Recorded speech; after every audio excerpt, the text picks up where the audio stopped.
জয়গড় দুর্গ রাজস্থানের রাজধানী জয়পুরের আরাবল্লী পর্বতশ্রেণীর চিল্কা তিল্লা অর্থাৎ ঈগলের পাহাড় নামক চূড়ার ওপর অবস্থিত একটি ঐতিহাসিক কেল্লা।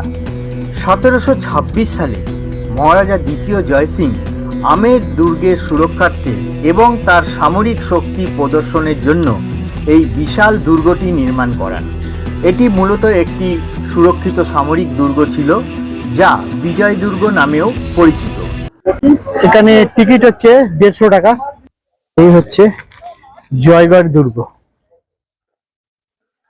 জয় অর্থাৎ বিজয়। আমের ফোর্টকে শত্রুদের হাত থেকে বাঁচানোর জন্য 1726 খ্রিস্টাব্দে রাজা দ্বিতীয় জয় সিং এই দুর্গটা বানিয়েছিলেন, কিন্তু তারপর থেকে আর এখানে কোনো হামলাই হয়নি। এর হচ্ছে জয়গড় দুর্গ। এইটাই হচ্ছে মেন ইতিহাস। তারপরে দুর্গ কিছু রেনোভেশন হয়েছে, কিছু নষ্ট হয়ে গেছে। এই দুর্গের ভেতরে একটা কামান আছে, যার নাম হচ্ছে জয়বানা কামান। এই জায়গাটা চিনতে পাচ্ছেন, যেখানে সেই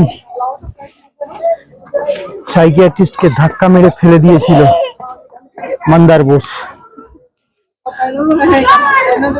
এই সেই জায়গা দেখতে পাচ্ছেন।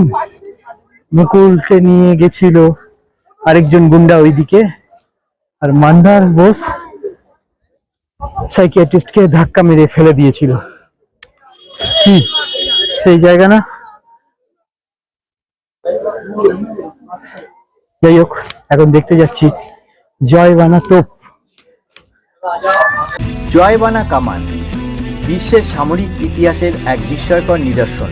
এটি চাকার ওপর বসানো ইতিহাসের সবচেয়ে বড় এবং ভারী কামান হিসাবে পরিচিত।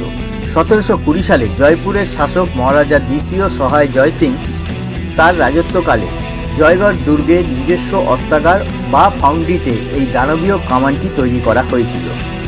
কামানটির নল বা ব্যারেলের দৈর্ঘ্য প্রায় 21 ফুট 10 ইঞ্চি এবং এর মোট ওজন প্রায় 50 টন।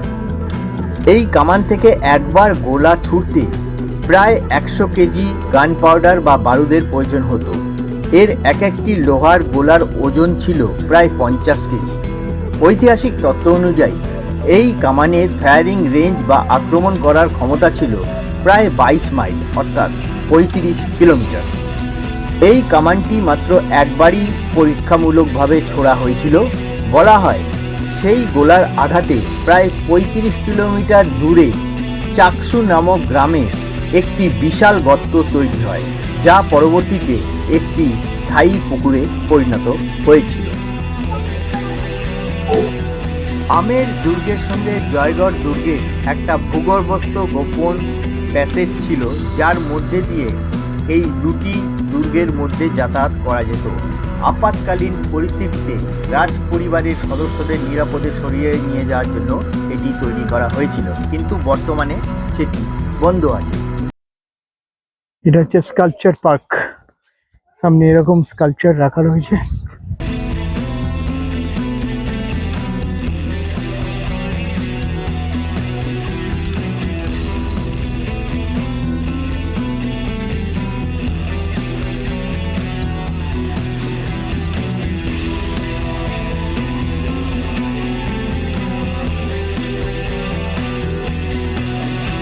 এই দুর্গের জল নিষ্কাশন ও সংরক্ষণ পদ্ধতি সেই আমলের তুলনায় অত্যন্ত উন্নত ছিল।